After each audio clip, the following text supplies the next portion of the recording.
passos para uma organização financeira. Quando nós falamos de organização, nós estamos falando de ordem, né? E toda ordem, ela gera um progresso. Então nós temos que entender a mecânica linear do assunto. Então vamos lá, para que você tenha progresso em qualquer área da sua vida, é necessário ter uma ordem. Porém, entretanto, esta ordem, ela sempre ocorre ou ela é uma consequência da desordem. Então, pensa comigo assim, existe uma desordem financeira, uma desordem em qualquer área da nossa vida. Existe uma desordem. Aí, em determinado momento, eu vejo que aquilo ali está saindo do controle, aquilo ali realmente está perdendo as rédeas, então eu paro perante aquele problema, eu paro perante aquela desordem, eu começo então a maquinar, a pensar, a planejar, e aí então eu começo a ordenar aquilo que estava em desordem, e a minha ordem agora começa a gerar na minha vida, naquele problema, naquela circunstância, naquele trivial, ela começa a gerar um progresso. Então, quando nós falamos de organização financeira, nós temos que entender que por trás desta palavra existe justamente esse mecanismo. A desordem exige uma ordem que promove um progresso. Então, a primeira coisa que nós temos que entender é isso. Agora, claro, que quando nós falamos para organizar a vida financeira, para poder colocar tudo em ordem com o resultado do progresso, eu preciso primeiramente pensar.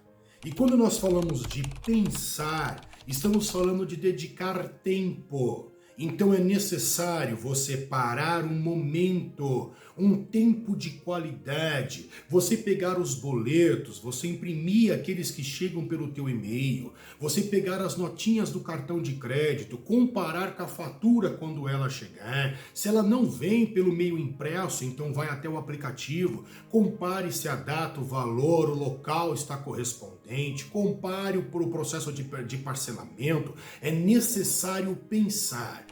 Pensar exige tempo, pensar exige esforço. É necessário você dedicar esforço para que você comece a organizar a sua vida financeira. Repito o que nós já falamos em outros vídeos, o que nós já falamos em outros momentos.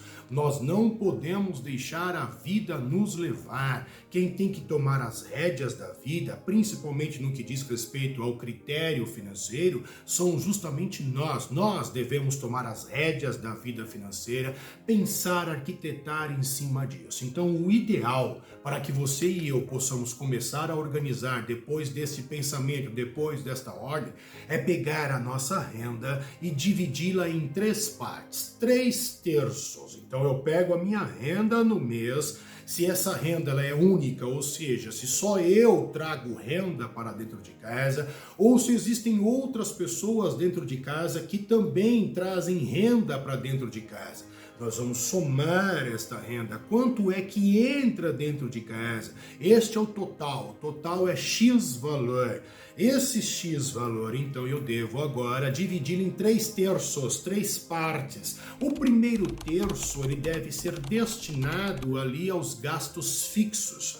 Quando falamos sobre gastos fixos, estamos falando daquele gasto permanente. Se você estiver trabalhando, ele existe. Se você não estiver trabalhando, ele existe. Se você tem uma empresa e essa empresa tem uma produção e essa produção gerou lucro, aquele gasto fixo vai existir. Se você não tem uma empresa e, de certa forma, não gerou lucro, ou você tem a empresa, mas não gerou lucro aprazível, aquele gasto fixo vai existir do mesmo jeito. Exemplos de um gasto fixo que é banal: água, luz. São exemplos de gastos fixos que vão existir por toda a vida. Enquanto você existir, enquanto você estiver vivo aqui, eles existirão também. E no dia em que você não estiver nessa realidade material, eles continuarão existindo. É gasto fixo, vai acompanhar você pro resto da sua vida. Então, o primeiro terço do total que eu separei deve ser destinado a gasto fixo. O segundo terço deve ser destinado ao gasto variável. E quando falamos do gasto variável, o próprio nome diz, ele varia. ele oscila. Então, por exemplo, se você tem uma produção, essa produção trouxe uma certa rentabilidade, então esse gasto variável ele será proporcional. No momento em que essa produção ela cai, este gasto variável também será proporcional. Podemos definir ainda o gasto variável partindo do pressuposto de um tempo limitado. Ou seja, o gasto variável ele tem um fim. Então vamos supor que você tem ali um parcelamento do cartão 5 vezes, 6 vezes, 10 vezes. E durante 10 meses, durante 5 meses, durante 6 meses, parte do teu orçamento estará destinado àquele gasto variável. Mas ele tem um fim. Ele teve um começo, ele teve um meio e ele teve um fim. Então ele acaba. O gasto variável acaba. Então, o primeiro terço, gastos fixos. O segundo terço, gasto variável. E o terceiro terço, você deve destinar aí, então, a investimentos. Como é que eu posso caracterizar um investimento? Um investimento ele pode ser caracterizado quando rende-se juros positivo para você. Então você pega parte do teu orçamento mensal, você aplica isso em algo. Por exemplo, uma poupança, por exemplo, uma previdência, não sei. Alguns estão mais especializados, vão aplicar num CDB, outros CDI, outros Tesouro Direto, outros mais especializados ainda vão chegar até uma bolsa de valores, né, o setor imóvel. Então você aplica parte daquele valor, daquele terço, ou você pega esse um terço e aplica em uma determinada área, e depois numa correção mensal ele vai render para você um juros. No outro mês nós vamos ter um juros sobre os juros que rendeu para você.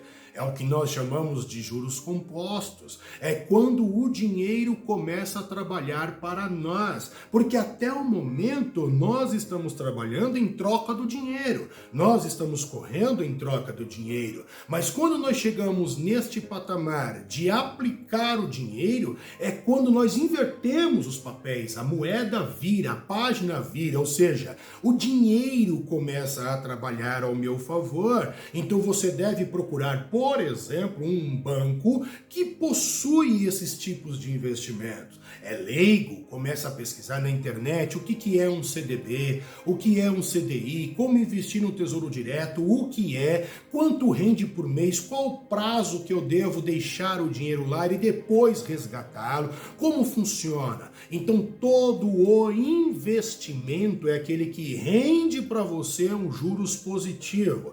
Nos outros meses, juros sobre juros, o dinheiro trabalhando para você. É o contrário do momento que às vezes nós estamos, ou de grande parte da vida, né? Porque parece que a gente vive a vida inteira correndo atrás de dinheiro e fica sempre no limite. Então, nós temos que planejar, temos que nos organizar, temos que pensar, temos que ordenar para que haja progresso. E o progresso é esse. É quando o dinheiro ele começa a trabalhar em nosso favor. Então devemos dividir o orçamento do mês em 3 partes. Agora, claro, para que você possa chegar nessa terceira parte e começar a investir, é necessário então você dedicar tempo ao pensamento para planejar e eliminar essas dívidas, tapar o buraco, fechar o vazamento. Pensa numa torneira que está vazando, a gotinha está caindo e às vezes a gente acha que o nosso dinheiro ele vai nas coisas grandes, mas não são nas coisas grandes, são nas coisas pequenas realmente que você e eu acabamos deixando o dinheiro vazar.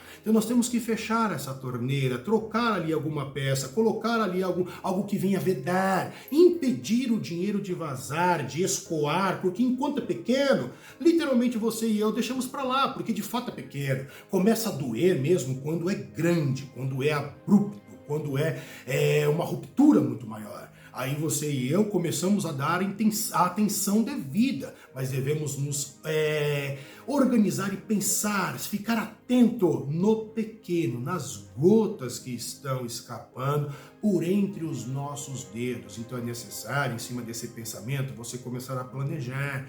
Esse planejamento deve ser a 2, então se você é um casal, você tem sim pensar a 2, pensar em família, senão você tem que dedicar um tempo e você tem que diagnosticar. Então você pega sim aqueles folhetinhos, aqueles comprovantes de cartão de crédito, todos eles, e começa então a comparar sim com a fatura. De repente então você está percebendo com o que você gasta mais. Então, durante um período, até você ter o controle da sua vida financeira, é necessário. Então, você vai comprar um pão, pede o comprovante. Como foi essa forma de pagamento? Paguei em dinheiro, paguei em débito, foi cartão de crédito. Quando vence a fatura desse cartão de crédito? É dia 5, é dia 10, é dia 15, é dia 20, é dia 25? Quando vence a fatura desse cartão? Eu posso comprar para virar para quando esse cartão? Então é isso que dedica-se, é nesse sentido que eu estou dizendo que dedica-se tempo para o planejamento, para tentar tapar o buraco e não deixar as gotas sair. O diagnóstico, ele traz a ideia até mesmo de uma averiguação medicinal. É quando você vai ao médico, o médico começa a te fazer perguntas e ele começa a fazer investigações em cima dessa pergunta, ele vai anulando então determinadas coisas, outras ele vai potencializando, ele pede um exame para você e até chegar no ultimato lá, para que você tenha um diagnóstico certeiro, você teve um tempo que você se dedicou aí ao médico, ao laboratório, leva exame, traz exame, é a mesma coisa com recurso financeiro. Então pegue todos os seus boletos, ordene por data de pagamento, forma de pagamento, os tickets e comprovantes que saem da maquininha, seja débito, seja crédito, seja Pix, não importa. Você precisa dedicar tempo e diagnosticar para onde está indo o teu dinheiro. Algumas pessoas gastam muito, por exemplo, nos seus vícios, na cerveja, no cigarro. São vícios mensal e o dinheiro vai, ele não percebe que o dinheiro está indo nesta área. Outros gastam muito com comida, não tem limites em relação à comida. Então, quando você tem um diagnóstico, olha aqui, ó, quanto nós gastamos nos últimos meses em relação à comida, quanto nós gastamos nos últimos meses em relação também aí à gasolina. Quanto nós gastamos nos últimos meses, no último mês em relação à energia elétrica? O que está acontecendo? Por que está gastando tanta energia elétrica? Quem está mais no chuveiro? E se for gás, quem está mais no gás? Está lavando a louça com água quente? É necessário diagnosticar para que você possa perceber para onde está indo o teu dinheiro. Não tem como organizar sem saber para onde está indo. Depois que você fez isso, então é onde você vai para um planejamento. Nesse planejamento você vai no Excel. Você pode montar uma planilha. Existem várias plataformas que trazem esta planilha como modelo. Nesta planilha tem que conter, primeiramente, o que entra dentro da tua casa em relação a recurso financeiro. Quanto entra? Então de fulano tanto, de beltrano tanto, de ciclano tanto. Ou se é só a sua renda, coloca lá, renda total. Isso é importantíssimo ter e saber. Você tem que saber quanto entra dentro da minha casa no mês no que diz respeito a dinheiro. Ok. Segundo, o que tem que ter nessa planilha? Os gastos fixos.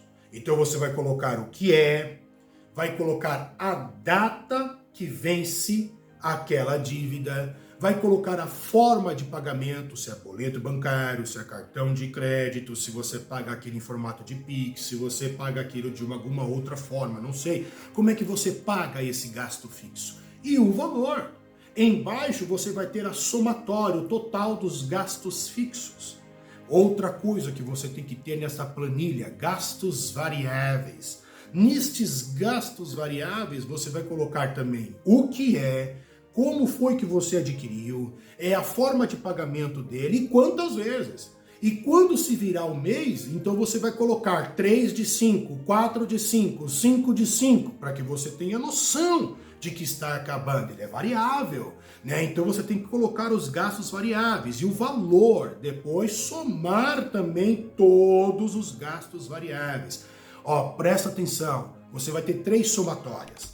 A primeira das entradas da sua casa, a segunda dos gastos fixos e a terceira dos gastos variáveis. Aí então você vai somar gasto fixo com gasto variável, você vai ter um total. Aí você pega esse total do gasto fixo, do gasto variável e você subtrai pela sua entrada. E é onde você vai saber se você está sadio, se você está doente em relação à questão financeira. Se você não fizer isso, você não vai conseguir mudar a sua história. Você não vai conseguir ter ordem. E esta ordem não trará progresso. Você continuará patinando. Você continuará como um cachorro. Um cachorro que fica correndo atrás do rabo, fica andando em círculos e entra ano e sai ano e não muda nada na vida, nada na história. Então, para poder organizar a vida financeira, é necessário, exige-se sim pensamento, exige-se planejamento, exige-se compartilhamento, exige-se sim diagnóstico, é necessário todos esses elementos, é necessário você fazer uma apuração para que você possa enxergar no todo, para que serve essa tabela, para que serve essa planilha, para você enxergar o todo, para você ter um panorama. É mais ou menos como uma passeata na Avenida Paulista. Você está andando na Avenida Paulista, você só consegue enxergar o que você está vendo no local que você está vendo. Mas suponhamos que nessa passeata, nessa andança na Avenida Paulista, você tenha ali então um helicóptero sobrevoando aquela área.